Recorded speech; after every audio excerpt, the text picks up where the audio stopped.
Sir मला असं वाटतं की जयरामला एडीएम ऐवजी एखादा दुसरा कॉर्पोरेट क्लायंट हँडल करायला दिला तर. मिस जावळकर, एडीएम विषयी तुम्हाला नेमकं काय म्हणायचंय? May I come in sir? Yes please come in. Sir काही पेपर्सवर सही हव्या होत्या.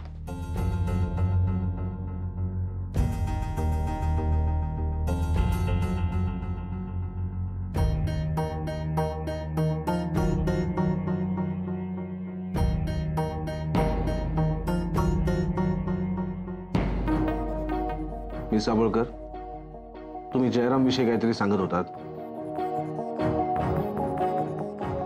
बोला प्लीज कंटिन्यू, मी ऐकतोय तुमचं. नाही सर, फारसं महत्वाचं नाहीये ते.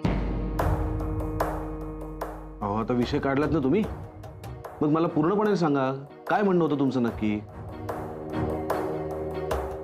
जयरामला एडीएम हा क्लायंट का देऊ नये असं म्हणणं होतं तुमचं.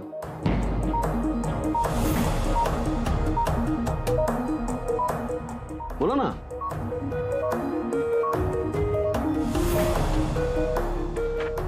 जयरामवरती विश्वास नाहीये का तुमचा? नाही सर, तसं नाहीये. मग उलट जयरामवर. बर, मग एडीएम हा क्लायंट जयरामला कन्व्हिन्स करता येणार नाही असं वाटतं का तुम्हाला? नाही सर, खरंच तसं काही नाहीये. मी जावळकर, मी हे तुम्हाला अतिशय गांभीर्याने विचारतोय. याचं कारण तुम्ही टीम लीडर आहात जयरामच्या, बरोबर? त्याच्या कॅपॅसिटीज बद्दल तुम्हाला जास्त चांगल्या पद्धतीने माहिती आहे म्हणून मी तुम्हाला विचारतोय.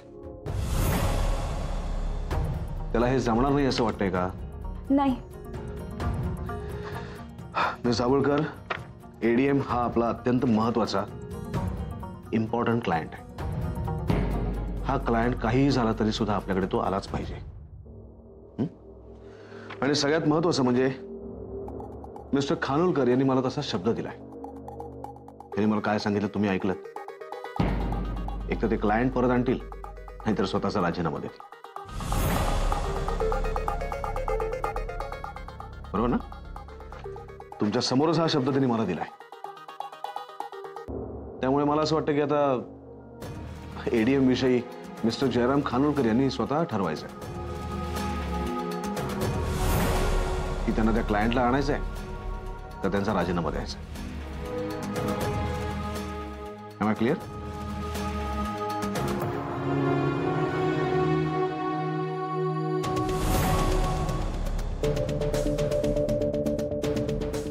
मी काही दिवस टूरला जाऊन येतोय. मी येईपर्यंत मला असं वाटतं हा मुद्दा पॉझिटिव्हली निकालात निघाला पाहिजे. आल्यानंतर मला कुठल्याही प्रकारची काढ नको. Is that clear? झालं तुमचं? या, you can go now. Thank you sir.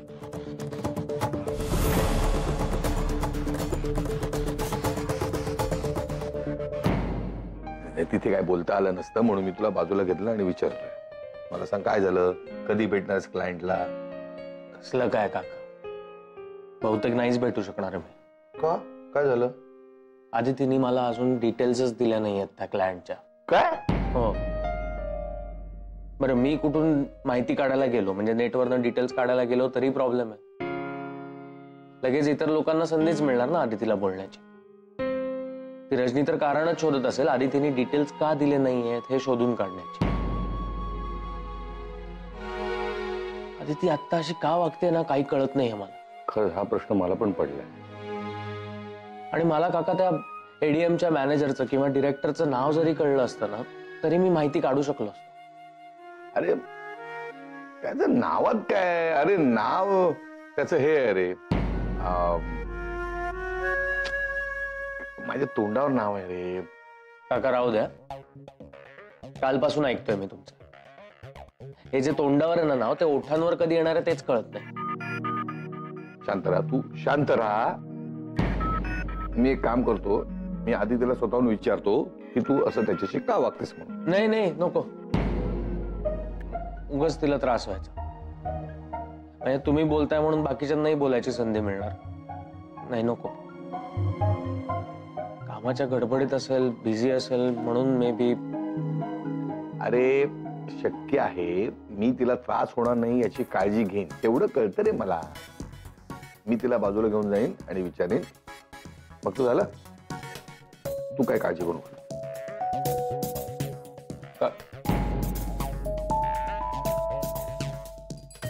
Aditi, मला तुझ्याशी महत्वाचं बोलायचं, जरा बाजूला ये. काय काय हं? काय ते हिच्याशी मला अगं ती आपण नाही का मगाशी म्हणालो ती ही सुरळीच्या वड्यांची रेसिपी तुला विचारायची आहे. हा, माझ्या तोंडून काही चुकीचं बाहेर पडायचे आत. चल. हा सांगते. हो.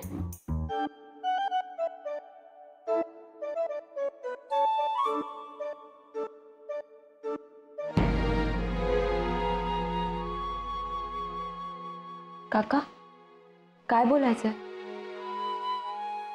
कुठं काय? काय नाही, मला वेगळं काही विचारायचं नाहीये. मला एवढंच विचारायचंय, तू जयसोबत अशी का वागतेस?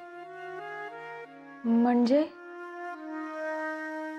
हे बघ, मला काय बोलायचंय हे तुला कळतंय पण वळत नाहीये. आता मी तुला स्पष्ट विचारतोय, तू जयशी असं का वागतेस? तू त्याला डिटेल्स देणार होतीस, अजून त्याला डिटेल्स दिलेले नाहीस. हे बघ, तुला आता हे नव्यानं सांगायची गरज नाहीये. तुला माहितीये हे प्रोजेक्ट त्याच्यासाठी किती महत्वाचं आहे ते.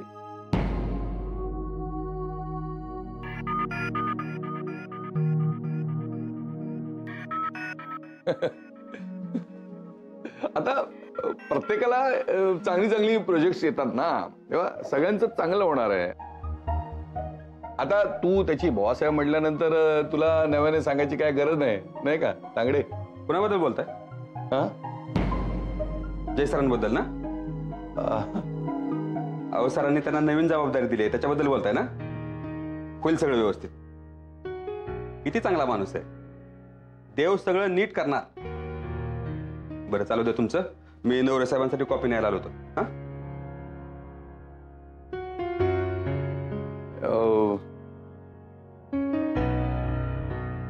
पाहिलंच ना, त्या तांगड्याला सुद्धा जयबद्दल किती कॉन्फिडन्स आहे ते.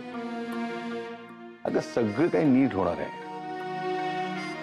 पण मला एक कळत नाही की हे बिनसतंय कुठे. आदिती, तू काय बोलणार आहेस का मीच फक्त बोलू? आदिती, मी आता तुझ्यावर चिडलोय. आता तेवढा माझा हक्क नाही आहे. काका हो, असं का बोलताय तुम्ही? आदिती, काय झालंय? असं का वागतेस तू? तुला वेळ नाहीये का? तर मला सांग ना, मी तुला मदत करतो डिटेल्स काढायला. पण सांग ना काय ते. मग तू जयला एडीएमच्या मालकाचं नाव म्हणजे दाभोळकरांचं नाव का नाही सांगितलं? एक मिनिट. हा, मला आता त्यांचं नाव आठवलं. अगं, एडीएम म्हणजे दाभोळकर, डी फॉर दाभोळकर, आणि ए म्हणजे अनिल दाभोळकर. करेक्ट. आता मला नाव आठवलं. आता जाऊन मी जयला सांगतो ते हिटलर का मोगॅमोचं नाव. अगं, मला नावच आठवत नव्हतं. बरं झालं ना, ते असं चिवट माणसाचं नाव आठवण्यापेक्षा विसरलेलंच बरं. व्हिलन कसा असावा ना, हा असा माणूस आहे. एखाद्या लव्ह स्टोरी मध्ये व्हिलनचं काम असेल ना, तर याला द्यावं. अगदी भूमिकेमध्ये फिट बसेल. जाऊ दे, त्याच्याबद्दल बोलत राहिलो, त्याचं नाव परत विसरायचो. आत्ता जाऊन जयला सांगतो अनिल दाभोळकर. यस काका, प्लीज प्लीज नका सांगू. आदिती, काय गं? कारण दाभोळकर माझे वडील आहेत.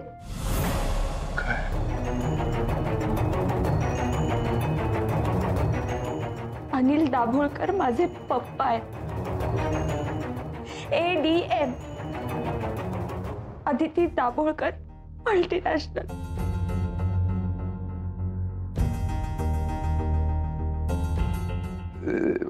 ऍक्च्युली म्हणजे तुझे वडील आहेत ना खूप हे चांगले बिझनेसमॅन आहेत, व्हेरी सक्सेसफुल. आता मी जे बोललो ते काय म्हणजे माझं मत नाही, ते इतरांचं मत आहे आणि इतरांचं मत असं चुकीचं असू शकतं. तुला सांगतो ना आदिती, या सक्सेसफुल माणसांबद्दल ना बऱ्याच अफवा उठत असतात, आपण त्याकडे दुर्लक्ष करायचं असतं. ADM Aditi Dabholkar multinational, AD Aditi.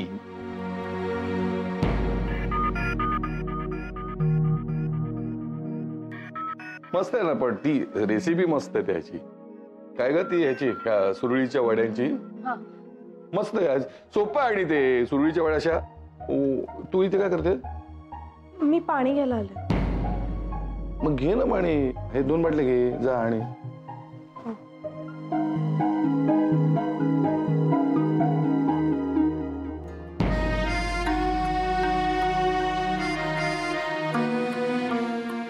मी आता एडीएम मधल्या एडी समोर म्हणजे आदिती दाभोळकर समोर उभा आहे. आदिती मला खूप बरं वाटतंय, खूप मोठी आहेस तू, एका करोडपती माणसाची मुलगी आहेस. या सगळ्यात माझा विश्वासच बसत नाही, पण मला माहिती की तू खोटं नाही बोलणार. ADM Aditi Dabholkar multinational. अगं माझा टेन्शन कसलं घेते? आपल्या जयला हे प्रोजेक्ट मिळालंय आणि ज्या क्लायंटची आपल्याला भीती वाटत होती तो आपल्या खिशातलाच आहे. आय एम सॉरी, म्हणजे आपल्या जवळच आहे. तू आता तुझ्या पप्पांना जाऊन सांग, त्यांना म्हणावं की माझा नवरा तिथे येतोय, तुम्ही आमच्या कंपनी बरोबर डील करा. जावयासाठी एवढं नाही करणार. नाही. अगं पण मग तू सांगितल्यावर का नाही करणार? कारण त्यासाठी एकमेकांशी बोलणं गरजेचं आहे. म्हणजे म्हणजे मी जयशी लग्न केल्यापासून त्यांनी मला मुलगी म्हणून सुद्धा नाकारले. पाहतही नाहीत ते माझ्याकडे. परत त्यात ते आपले जुने क्लायंट आहेत आणि त्यांना परत आणण्याची जबाबदारी ही नेमकी जयकडेच दिली. काका, जर ही जबाबदारी जय पूर्ण नाही करू शकला तर त्याला जॉब सोडावा लागणार आहे. काय? हो. आणि हे असं जयनी स्वतःहून कबूल केलंय सरांकडे. काका, मला जयवर पूर्ण विश्वास आहे. तो त्याच्या हुशारीने, त्याच्या मेहनतीने हे सगळं करेल. अगदी अगदी सगळं सहनही करेल तो.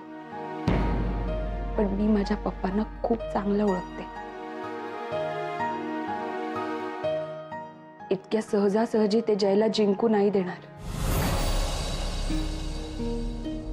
काय माणूस आहे, इतका रूढ. आय एम सॉरी, म्हणजे मला काय म्हणायचंय की असा माणूस कसा वागू शकतो? आता कळलं काका? जयला मी आतापर्यंत त्या क्लायंटचे डिटेल्स का नाही दिले? अगं मग तू सरांना सांगायचंच ना, या क्लायंट ऐवजी दुसरा क्लायंट द्या जयला म्हणून. काका, तुम्हाला असं वाटतं की मी हा प्रयत्न नाही केला, पण सरांनी नकार दिला. आणि त्यात अजून एक प्रॉब्लेम असा झालाय की नेमकी तिथे त्यावेळेला रजनी होती आणि तिने हे सगळं ऐकलंय. हे माकडाच्या हाती कोली दिल्यासारखं आहे. मग तू काय करायचं ठरवलंयस?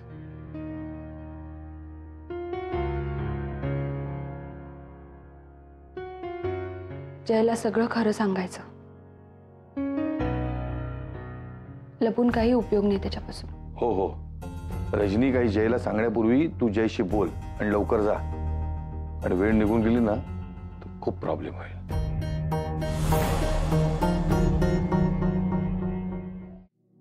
जय, तुला कळतंय का मी काय बोलतेय ते?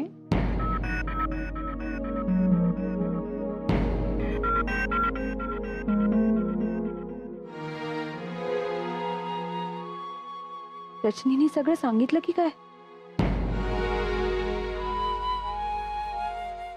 माझा हेतू तो नव्हता जो तुम्हाला रजनीने सांगितलाय. मी सरांशी बोलायला गेले होते, पण अगदी सहज. त्या क्लायंट बद्दल मी तुम्हाला सगळं नंतर सांगेन. पण प्लीज काही गैरसमज नका करून घेऊ. अदिती मॅडम, काय बोलताय तुम्ही? मला काही कळत नाहीये, नक्की काय झालंय?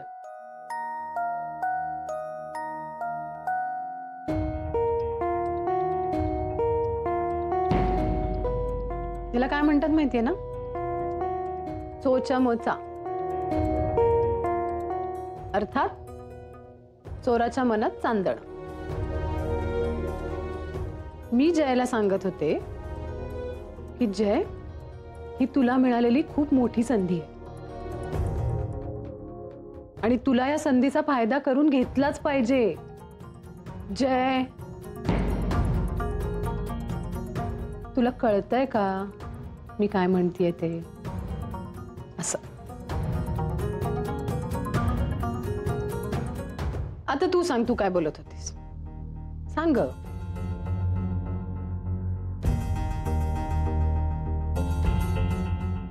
हे बघ, तुझ्या मनात किती चांगला हेतू आहे हे मला फार चांगलं कळलंय. मी ऐकलं ना आता सरांच्या केबिन मध्ये. जयला पण कळू दे ग जरा, कळू दे ना त्यालाही. किती कौतुक आहे त्याच्या टीम लीडरला त्याला मिळालेल्या संधीचं, ते कळू दे. रजनी, अमित, थांब जरा, नको मध्ये बोलूस. रजनी, आपण इथे काम करायला येतो. हो ना, आपण इथे काम करायला येतो ना, मग काम करूया. पॉलिटिक्स कशाला खेळायचे? एक मिनिट रजनी. अदिती, काय पॉलिटिक्स खेळतेस जयच्या विरुद्ध? सांग ना.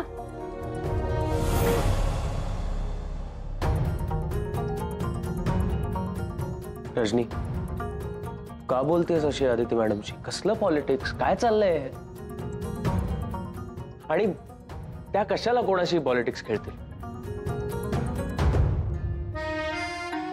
गैरसमज आहे.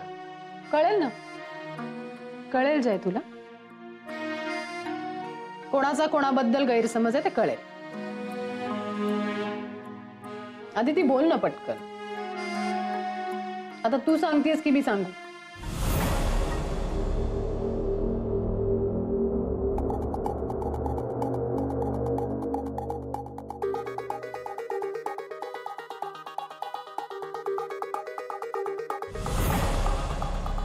ठीक आहे, मी सांगते. जय, हा जो क्लायंट आहे तुला दिलेला, तो खूप महत्वाचा आहे, चॅलेंजिंग आहे. तू पण खूप एक्साइटेड आहेस आणि मला काय, ऑफिस मधल्या सगळ्यांना पूर्ण खात्री आहे की तू या जुन्या क्लायंटला नक्की परत आणणार. पण तू जर या जुन्या क्लायंटला परत आणलंस तर दुसऱ्या कोणासाठी तरी प्रॉब्लेम होऊ शकतो. रजनी, तू कॉन्फरन्स रूम मध्ये काय ऐकलंस ते सांगणार होतीस? तेच सांगतेय मी. असा प्रॉब्लेम होऊ शकतो की नाही, तर मग असा प्रॉब्लेम होऊ नये म्हणून तुझ्या अदिती मॅडम आपल्या सरांना सांगत होत्या की सर, जयराम खानोलकरांना आपण हा नाही दुसरा क्लायंट देऊया.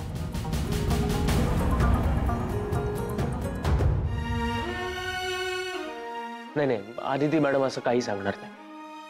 गैरसमज आहे. जय, तू किती भोळा आहेस रे. ठीक आहे, तिच्या तोंडून एक म्हणजे विश्वास बसेल तुझा. सांगा आदिती मॅडम, बोला. आता सरांशी काय बोललीस ते सांग ना. म्हणालीस ना सरांना तू असं, आपण जयरामना दुसरा क्लायंट देऊया, असं नाही का? आत्ता बोललीस ना. हो, मी तसं बोलले कारण ते माझे.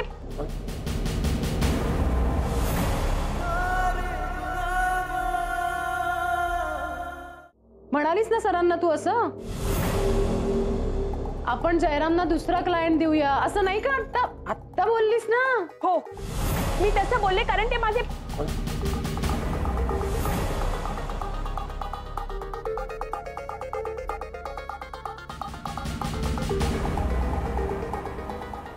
कारण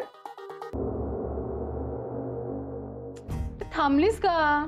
सांग ना काय कारण होतं ते. जयरामला विचारलं होतंस तू हे करण्याआधी? इनफॅक्ट ती जयची असाइनमेंट होती. तुला फक्त क्लायंट डिटेल्स द्यायला सांगितल्या होत्या. मग हे असं जयच्या परोक्ष सरांना काहीतरी सांगणं हे चुकीचं नाहीये. त्याला जमणार नाहीये कोणी ठरवलं? तू? कुठल्या बेसिसवर? जय स्मार्ट आहे, टॅलेंटेड आहे, करू शकतो तो हे. मग कशासाठी केलंस तू हे? हा, तुला कोणी दिले हे अधिकार? काय कारण होतं अदिती?